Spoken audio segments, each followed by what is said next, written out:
Another thing that I want to do is I want to make sure that I am well informed on the Colossian hymn. I know that we've spent some time looking at Paul's wisdom Christology, and what I wanted to do is I wanted to demonstrate that Paul has a wisdom Christology in clear, plain, straightforward passages.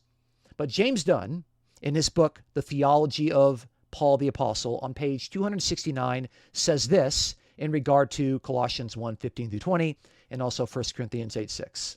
Quote, "Indeed, few issues in recent New Testament theology have commanded such unanimity of agreement as the source of the language and imagery used in these two passages, namely 1 Corinthians 8:6 and Colossians 1:15-20.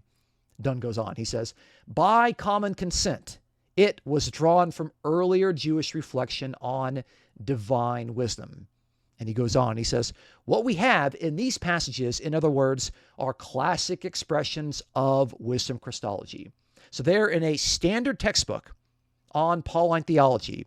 He is saying that there is a consensus among interpreters that Colossians 1:15-20 should be understood as wisdom Christology, and that Paul is drawing on Jewish reflections of God's wisdom. So this is not something that I'm making up. This is something that the consensus of scholars are saying, and they're trying to convey this to the readers. The difficulty, though, is that most readers of the New Testament are not familiar with all of the Jewish speculation surrounding God's personified wisdom. So it takes a lot more time to redevelop all of that context that we need in order to be fully informed interpreters of these New Testament texts.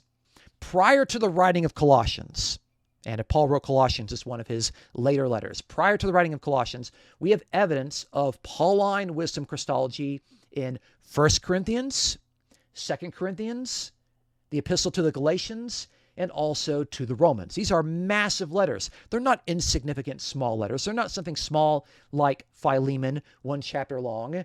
1 Corinthians, 2 Corinthians, Galatians, and Romans can arguably be described as the most influential letters of Paul. And so if Paul, in his most influential letters, is describing Jesus in terms of God's wisdom, a wisdom Christology, then we can at least perhaps expect that in some of his later letters, like Colossians, that the wisdom Christology is going to appear. At least I think that's a question that we can leave on the table.